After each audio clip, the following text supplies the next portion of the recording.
नमस्कार, मैं हूं पल्लवी नागपाल जयरत और आप देख रहे हैं पासबुक द सेविंग शो, जहां हम आपके पैसों से जुड़े हर बदलाव को आसान भाषा में समझाते हैं।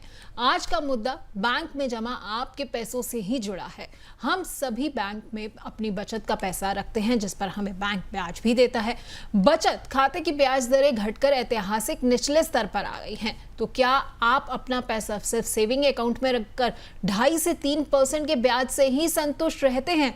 बचत खाते से कैसे ज्यादा जो है आप कमाई कर सकते हैं, इस बारे में आज हम बात करने जा रहे हैं। और क्या आप जानते हैं कि बिना पैसा लॉक किए भी आप एफडी जैसा ब्याज जो है वो कमा सकते हैं? जी हाँ, आज हम बात कर रहे हैं स्वीप इन एफडी की, जो आपके सेविंग अकाउंट को बना सकती है स्मार्ट इनकम वाला खाता। तो चलिए जानते हैं कि स्वीप इन एफडी आखिरकार क्या है, ये कैसे काम करती है और आप इससे कितना फायदा जो है वो उठा सकते हैं। तो आज के शो में हम इसी बारे में बात करने वाले हैं। सबसे पहले बता देते हैं कि किस किस मुद्दे पर आज हम चर्चा करेंगे। हम बात करेंगे कि बैंक बचत खाते से कैसे करें ज्यादा कमाई। जी हाँ, आप ज्यादा कमाई कैसे कर सकते हैं ये हम आपको बताएंगे। इसके अलावा हम आपको ये भी बताएंगे कि स्वीप इन एफडी क्या होती है और फ्लेक्सी एफडी क्या होती है। इसके अलावा मुद्दा हम ये भी चर्चा में रखेंगे कि कौन कौन से बैंक जो है वो स्वीप इन एफडी की सुविधा आपको देते हैं। और इसके अलावा हम ये भी आपको बताएंगे कि बचत खाते से ज्यादा कमाई के और क्या-क्या विकल्प है। तो चर्चा की शुरुआत करेंगे, लेकिन उससे पहले ये देखिए कि पुणे की अनन्या ने आखिरकार क्या किया, कैसे उन्होंने बैंक के बचत खाते में पड़े पैसे को काम पर लगाया और अब वो दूसरों को भी इसकी सलाह दे रही हैं। पुणे में रहने वाली अनन्या बैंक बचत खाते के घटते ब्याज से परेशान है। उनके सेविंग्स अकाउंट में 2 लाख रुपए से ज्यादा रकम थी, जिस पर उन्हें सिर्फ 2.5% का ब्याज मिल रहा था। उन्हें किसी ने स्वीप इन एफडी के बारे में बताया। अनन्या ने बैंक की वेबसाइट पर जाकर ऑटो स्वीप इन सुविधा एक्टिवेट की, जिससे 10,000 रुपए से ज्यादा रकम होने पर पैसा अपने आप एफडी में ट्रांसफर हो गया और उन्हें 6.5% ब्याज मिलने लगा। अनन्या जब चाहे पैसा निकाल सकती हैं बिना किसी चार्ज के। अब उन्हें ज्यादा ब्याज मिल रहा है। अनन्या कहती हैं, स्मार्ट सेविंग का असली तरीका है स्वीप इन एफडी।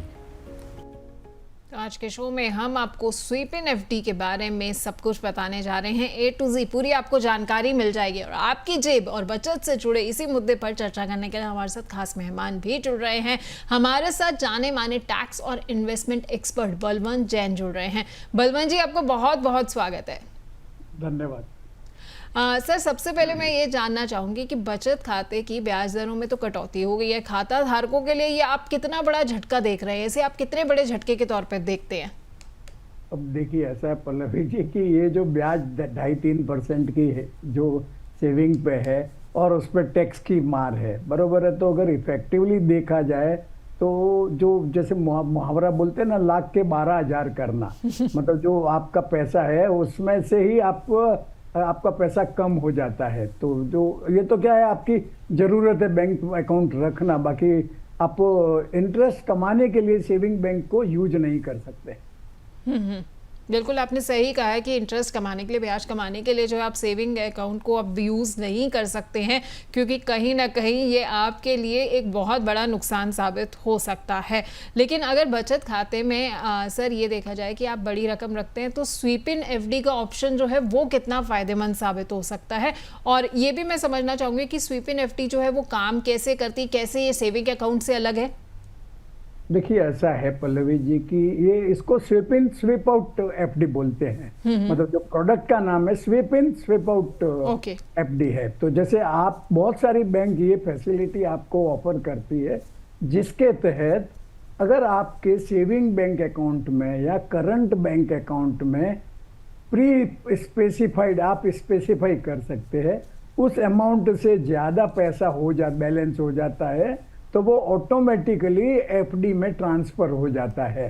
तो ये सिंगल एफडी भी हो सकती है और मल्टीपल एफडी भी हो सकती है। तो जैसे जो आपका सेविंग अकाउंट का पैसा है उस पर आपको ब्याज वही 2.5-3% का मिलेगा।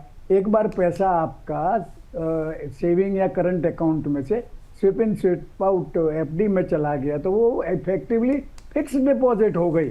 और वो फिक्स डिपॉजिट का ब्याज आपको उस पर मिलेगा। अभी जैसे ये जो प्रोडक्ट है वो हाइब्रिड प्रोडक्ट है, मतलब आप उसको बोल सकते हैं कि एफडी और सेविंग का कॉम्बिनेशन है। तो अगर आपको जैसे आपके खाते में 40,000 रुपया है, आपने जो आपकी 50,000 की SVEEP in sweep out FD हो रखी है, अगर आपका 50,000 का चेक लगता है तो चूंकि बैलेंस 40,000 का है, परंतु आपके SVEEP in sweep out FD में बैलेंस पड़ा है, तो उतना पैसा वहां से इधर ट्रांसफर हो जाता है और आपका चेक रिटर्न नहीं होता है। मतलब ये वो बोलते हैं ना कि आम के आम और गुठली के दाम वाला हिसाब किताब है SVEEP in sweep out product. ठीक है। और सर इसमें ऑटो ट्रांसफर जो है वो कैसे होता है और कितनी सीमा के ऊपर जो है वो पैसा एफडी के अंदर चले जाता है? देखिए ऐसा है कि ये तो आप प्री डिसाइड करते हैं कि मेरे खाते में 25,000 से ज्यादा हो गया तो वैसे ही तुरंत मेरा जो पैसा है उसकी एफडी बना दी जाए। तो और वो ऑटोमेटिक होता है। मतलब अभी क्या है, टेक्नोलॉजी इतनी एडवांस हो गई है कि आपको जैसे आप खुद ही बताइए ना, आप अपने बैंक के ब्रांच में कितनी बार गई है पिछले साल में, तो अभी आज की तारीख में सब काम आपके फोन से हो जाता है। और इस केस में क्या होता है, आपको कुछ नहीं करना है, आपने पहले ही इंस्ट्रक्शंस दे दिए है बैंक को कि मेरी जैसे सपोज 10,000 का आपने लिमिट सेट किया, 10,000 के ऊपर मेरा बैलेंस हो गया तो आप स्वीप इन एफडी बना दीजिए, तो वो ऑटोमेटिक बन जाएगी। और ऐसा भी हो सकता है कि आपका एक दिन पैसा रहा और दूसरे दिन चेक लग गया, तो दूसरे दिन वो पैसा वहां से एफडी से वापस आपके सेविंग बैंक अकाउंट में आ जाएगा। अच्छा बलवंत सर, क्या सारे बैंक जो है वो SVEEP in sweep out FD की सुविधा देते हैं या कुछ चुनिंदा बैंक ही इसकी सुविधा देते हैं? सब बैंक नहीं देते हैं, परंतु जो प्राइवेट बैंक है, मेजर बैंक है, जैसे आईसीआईसीआई है, एचडीएफसी, कोटक है, डीएसबी है और इवन स्टेट बैंक है, वो ये फैसिलिटी देते हैं। परंतु सब बैंक में ये फैसिलिटी नहीं होगी मेरे हिसाब। ठीक है, तो मेजर बैंक्स में जो है वो तो है ही सही, जो बड़े बड़े जितने भी प्राइवेट या फिर आपके पब्लिक बैंक है वहाँ सब पे है। लेकिन बलवंत जी, ये भी मैं समझना चाहूँगी कि किस तरह के ग्राहकों के लिए जो है ये सुविधा फायदेमंद ज़्यादा रहती है? अब ऐसा है पल्लवी जी, अगर आपको 2 पैसा ज़्यादा मिलता है तो वो लेना चाहिए।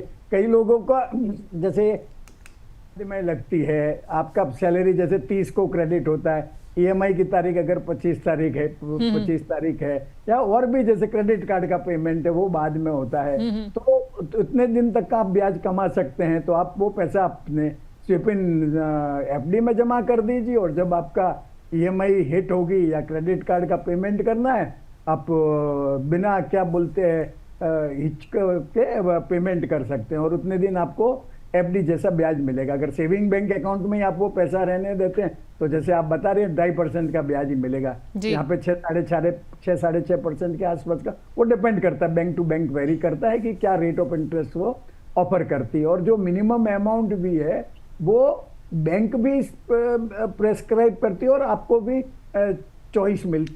इसी तरह से तो विड्रॉल की, जैसे कुछ बैंक है वो उसमें आपको 1 रुपया भी विड्रॉ करने की फैसिलिटी देते हैं, कुछ बैंक है वो कम से कम 5,000 रुपया ही आपका एफडी में से सेविंग में ट्रांसफर करेंगे। मतलब छोटी छोटी अमाउंट का ट्रांजैक्शन नहीं करने देते हैं आपको। ठीक है, तो छोटे छोटे अमाउंट का ट्रांजैक्शन कई बार नहीं करने देते हैं। लेकिन इसमें ब्याज का कैलकुलेशन क्या एफडी जैसा रहता है कि सेविंग जैसा रहता है?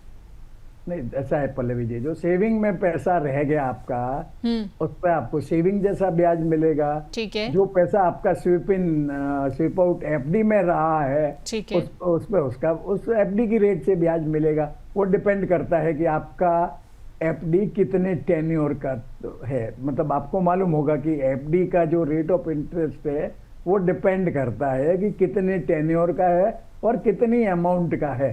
तो आप जब वो एफडी निकालते हैं, मतलब वो जो लिक्विडेट करनी पड़ती है आपको कोई कारण से, तो जितने टाइम रही है वो एफडी उस टेन्योर के हिसाब से आपके खाते में उसका इंटरेस्ट है वो क्रेडिट हो जाता है। अच्छा, और बलवंत जी, अगर हम इसमें से पैसे निकालते हैं तो किसी तरह का कोई चार्ज या कोई पेनल्टी वगैरह भी लगती है?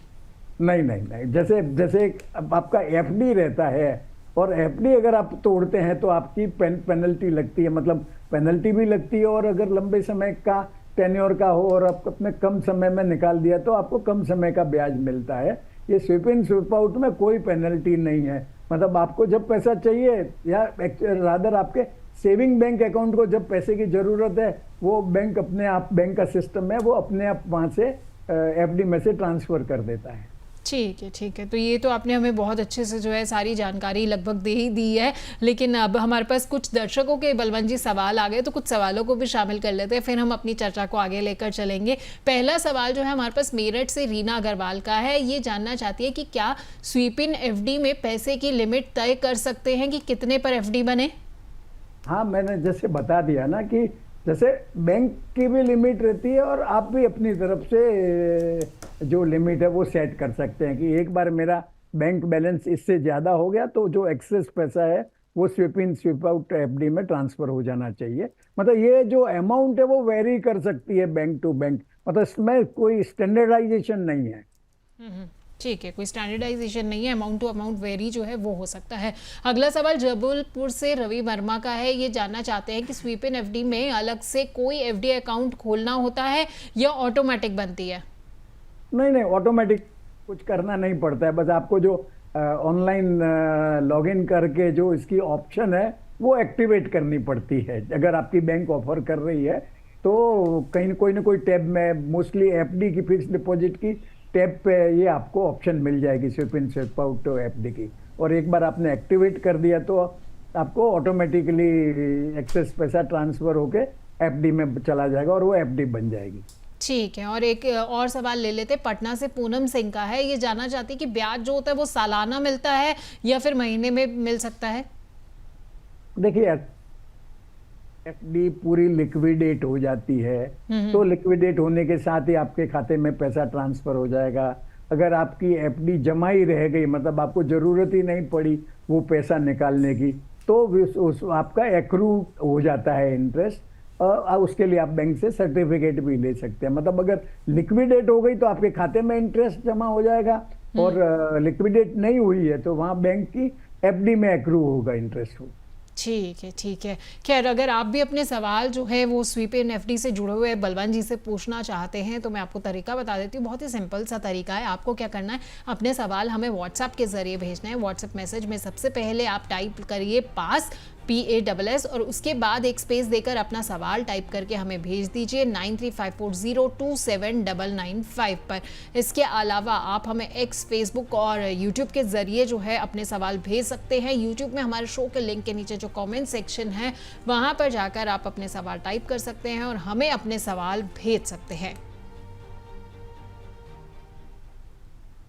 बलवंत जी के पास वापस लौटूंगी और अपने सवालों का सिलसिला जारी रखूंगी, लेकिन इस बीच में मेरे साथ मेरे सहयोगी अभिषेक गुप्ता जुड़ गए हैं।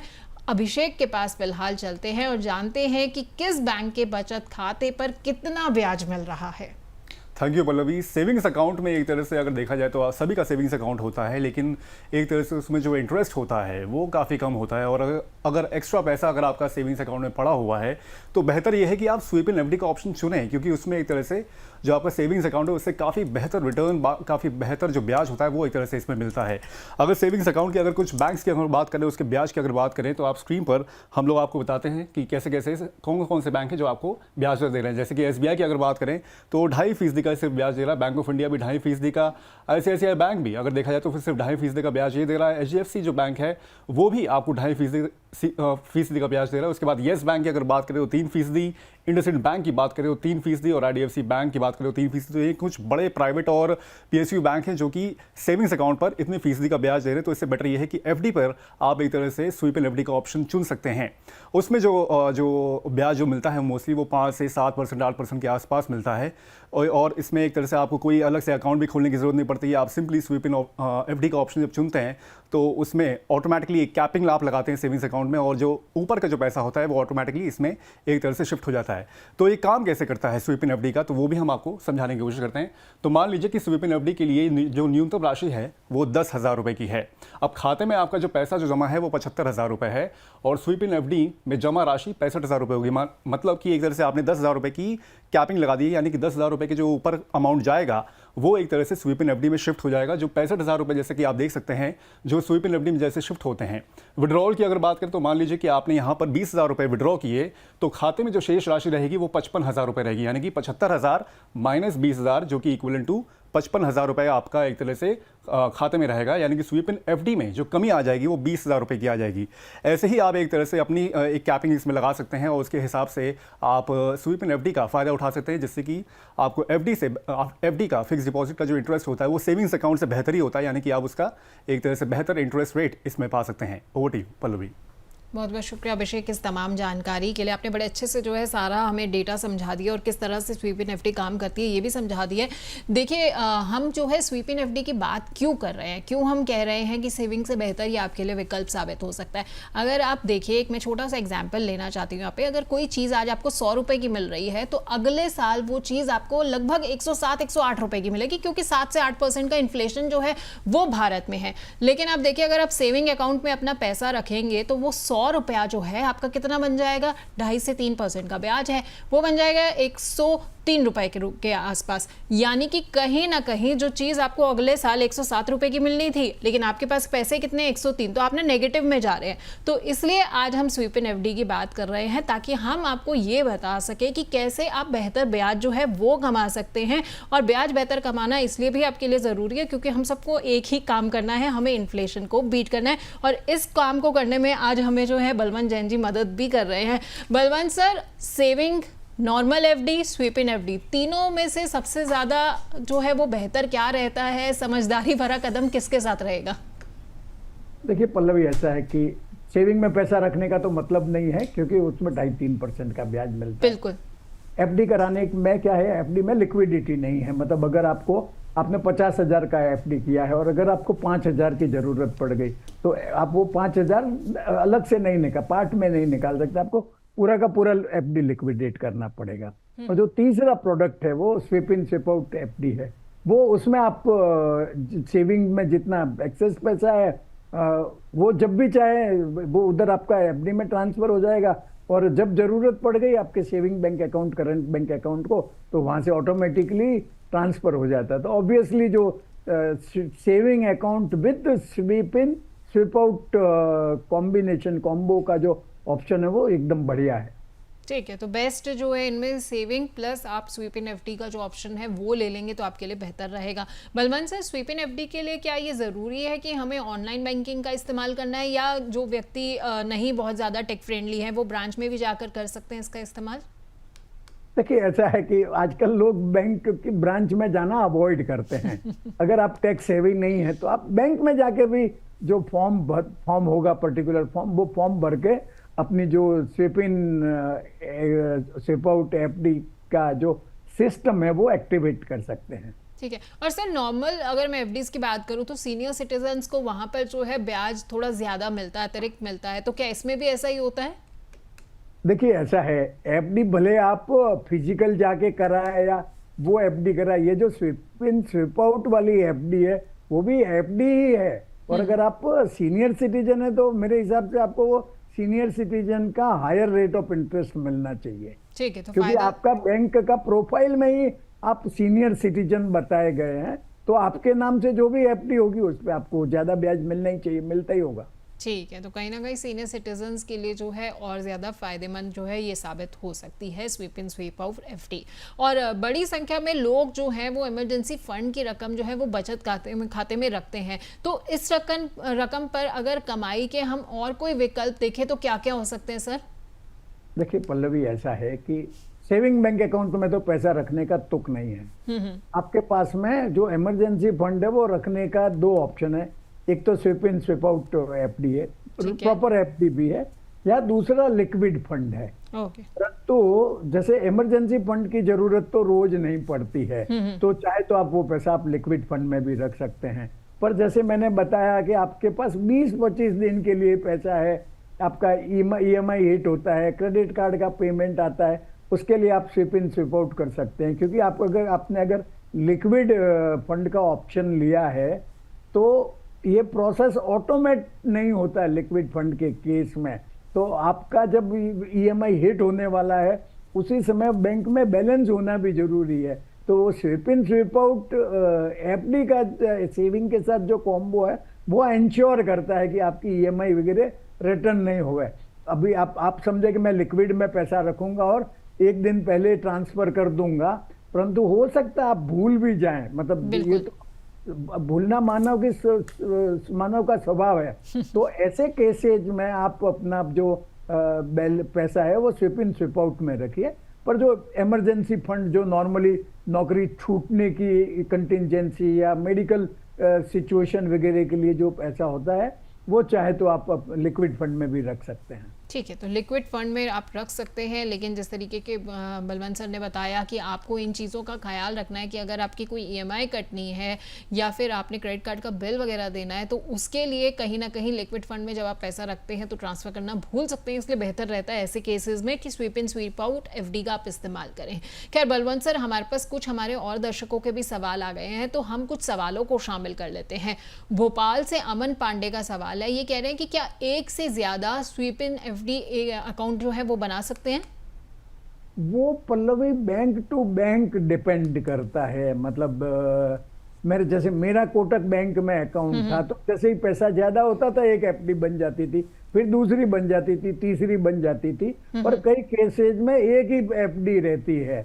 मतलब उसमें एक ऐड होता रहता है। मोस्ट ऑफ द केसेज में मल्टीपल एफडी ही बनती है। ठीक है, ठीक है। तो यानी कि बैंक टू बैंक जो है वो काफ़ी चीज़ें डिफर करती हैं। बाराबंकी से मधु तिवारी का सवाल है, वो जानना चाहती है क्या स्वीप इन एफडी ब्याज की दर जो है वो बदलती रहती है? देखिए ऐसा है पल्लवी जी कि ये जो SVEEP in sweep out FD, वो एफडी है क्योंकि वो सेविंग बैंक के साथ लिंक्ड है। तो जैसे ही आपके जो बैंक की एफडी की रेट कम होगी, तो आपकी जो SVEEP in sweep out FD है उसकी भी रेट कम या ज्यादा होगी। मतलब ये लिंक्ड है एफडी की रेट के साथ में ही। इनकी अलग से इंटरेस्ट रेट डिक्लेयर नहीं होती है। वो जो आपकी SVEEP in sweep out FD कितने टाइम तक रही है, उस टेन्योर की जो रेगुलर एफडी पे जो ब्याज मिलता है, वही ब्याज आपको SVEEP in sweep out FD पे भी मिलेगा। ठीक है, तो वही ब्याज जो आपको SVEEP in sweep out FD पर भी मिलेगा। एक सवाल और ले लेते हैं, नागपुर से सुरेश चौधरी का है। ये कह रहे हैं कि अगर पैसा निकाले तो पहले एफडी टूटती है या फिर सेविंग से जाता है? अगर आपके सेविंग में आपको जितना पैसा निकालना है, उतना पैसा अगर आपके सेविंग में है, प्लस जो मिनिमम बैलेंस की जो रिक्वायरमेंट है उतना पैसा अगर है, तो पहले तो ऑब्वियसली सेविंग में से ही जाएगा, फिर आपकी एफडी में से बैंक पैसा ट्रांसफर करेगा। नहीं तो फिर मतलब ही नहीं रहा ना स्वीप इन स्वीप आउट का एफडी करने का। तो ठीक है, पहले जो है वो सेविंग से ही पैसा जाएगा। खैर बलवंत जी, कुछ और चीज़ें मैं आपसे समझना चाहूँगी। अब जैसे ये स्वीप इन एफडी का ऑप्शन जो होता है, ये विकल्प जो होता है, क्या इसको हम सैलरी अकाउंट में भी लागू कर सकते हैं? क्योंकि ज़्यादातर जो वर्किंग क्लास है उनके अपने अपने बैंक्स में जो होते हैं वो सैलरी अकाउंट्स होते हैं, और वो कंपनीज जो है वो खोल के देती हैं वो अकाउंट्स, तो उनमें क्या स्वीप इन एफडी का ऑप्शन मिल सकता है? हाँ, क्यों नहीं। भले कंपनी ने खोल के दिया, सेविंग बैंक अकाउंट तो आपका है। सेविंग बैंक अकाउंट को आपको ऑपरेट कैसे करना है वो तो आप ऑपरेट करेंगे ना, तो आपको आपका सैलरी अकाउंट है उसमें भी आप ये एक्टिवेट करवा सकते हैं। ठीक है, तो सैलरी अकाउंट में जो है आप अपना स्वीप इन एफडी का ऑप्शन जो है वो एक्टिवेट करा सकते हैं, उसमें किसी तरह की आपको कोई दिक्कत नहीं आएगी। बलवंत सर, अगर किसी को अब अपनी बचत को बेहतर बनाना है, तो आज के टाइम में मैं ये बात कह सकती हूँ कि SVEEP in sweep out FD जो है वो हर ग्राहक के लिए एक स्मार्ट चॉइस है। हाँ, सीधी सी बात है, नेकी और पुछ वाली बात हो गई। ये तो सामने दिखता है, कहाँ 2.5% का ब्याज है, कहाँ 6% का ब्याज है। अगर आपको, जैसे आप बाजार में खरीदने जाते हैं, कोई चीज कहीं पे 40 रुपए मिलती है, कहीं 50 रुपए मिलती है, तो आप लौट के 40 रुपए वाले के पास जाते हैं कि नहीं जाते हैं? वैसा ही है, कहीं अगर आपको 6% मिलता है तो आप अपना पैसा 2.5% में क्यों रखेंगे? बिल्कुल। और बलवंत सर, कुछ बातों का जिनका हमें जो है ध्यान रखना चाहिए जब भी हम SVEEP in sweep out FD अपना जो है वो करने जा रहे हैं, विकल्प चुनने जा रहे हैं, तो किन किन बातों का ख्याल रखना चाहिए?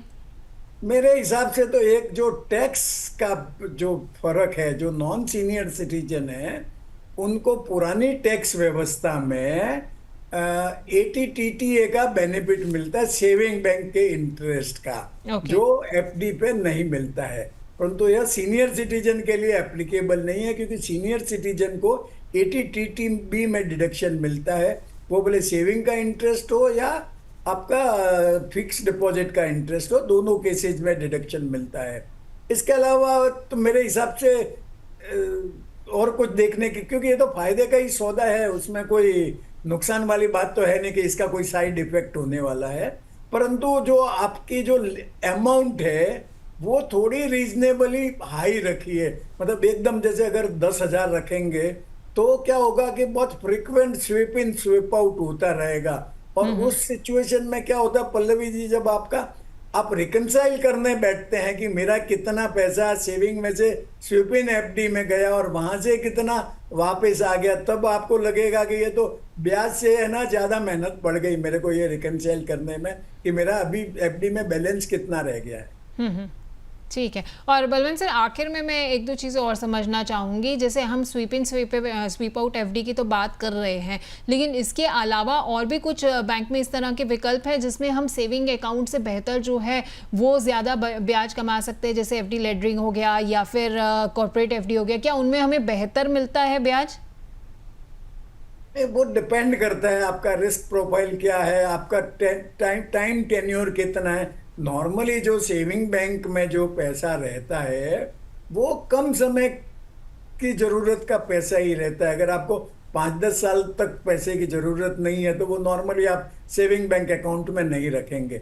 तो इस सिचुएशन में SVEEP in sweep out FD के अलावा मैंने जैसे पहले बताया कि आप अपना पैसा लिक्विड फंड में भी रख सकते हैं, या जैसे दूसरे बॉन्ड फंड वगैरह हैं वहां भी अगर आपके पास टेन्योर लंबा है तो जीसेक फंड है या जो बॉन्ड फंड वगैरह, वहां पे भी पैसा रखा जा सकता है। ठीक है, तो बॉन्ड फंड वगैरह हो गए, लिक्विड फंड्स हो गए, ये सारी जो हैं ऐसी सुविधाएं हैं जिनका आप इस्तेमाल कर सकते हैं। अगर आप भी जो हैं वो ये सोच रहे हैं कि भाई मुझे अपना पैसा जो है वो ज़्यादा बेहतर जगह पर रखना है ताकि मैं सेविंग अकाउंट से बेहतर जो है वो ब्याज पा सकूं। तो बहुत बहुत शुक्रिया बलवंत सर आपका, आप हमारे साथ जुड़े। आपने हमें SVEEP in sweep out FD के बारे में सब कुछ जो है बहुत अच्छे से समझा दिया और हमें ये भी बता दिया कि कैसे ये हमारे लिए फ़ायदे का सौदा साबित हो सकता है। Thank you very much sir.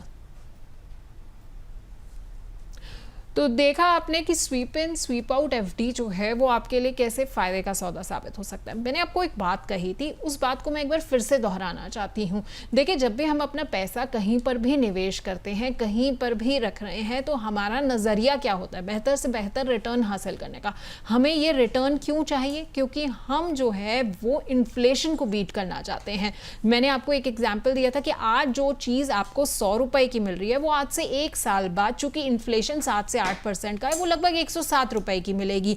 लेकिन सेविंग अकाउंट कहीं ना कहीं आपके लिए नेगेटिव साबित हो रहा है। वो नेगेटिव इसलिए साबित हो रहा है क्योंकि आप उसमें 100 रुपया तो रख रहे हैं, लेकिन जब 1 साल बाद जब आप निकालने जाते हैं तो वो महज आपका 102 या 103 रुपया बन रहा है, जबकि इन्फ्लेशन तो आपकी 7 से 8% की है। तो आप जो चीज़ खरीदना चाह रहे थे और उसके लिए पैसा बचा कर रख रहे थे, वो तो आप अपना लक्ष्य हासिल ही नहीं कर पा रहे हैं, क्योंकि वहां पर आपके पास महज 1 साल के बाद पैसा जो इकट्ठा हो रहा है वो 102 से 103 रुपए हो रहा है। तो ऐसे में इन स्मार्ट विकल्पों के बारे में ज़रूर अच्छे से सोचिए, समझिए कि आपके लिए सबसे बेहतरीन विकल्प कौन सा है। हमने इसीलिए आपको SVEEP in sweep out FD के बारे में बताया, क्योंकि इसमें आपको सिर्फ ये नहीं है कि सेविंग अकाउंट का फ़ायदा मिल रहा है, कुछ पैसा आपका जो है सेविंग अकाउंट में पड़ा ही रहेगा जो आपका डेली का खर्चा का है, लेकिन अगर कुछ पैसा आपके पास ऐसा बचा हुआ है जो आपका डेली का खर्चे का नहीं है या महीने के खर्चे का नहीं है, वो एफडी के तौर पर आपके अकाउंट में सुरक्षित रहेगा,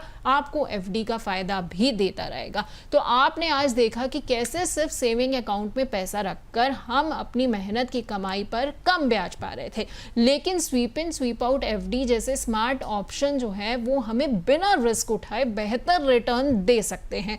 तो पासबुक द सेविंग शो में हमारा मकसद तो यही है कि हम आपको वो विकल्प दिखाएं जो आपके पैसों को सिर्फ बचाए नहीं बल्कि बढ़ाए भी। तो मिलेंगे अगले शो में, तब तक सोचिए, समझिए और सेव कीजिए, और वो भी स्मार्ट तरीके से। तब तक देखते रहिए अमर उजाला दी बोनस।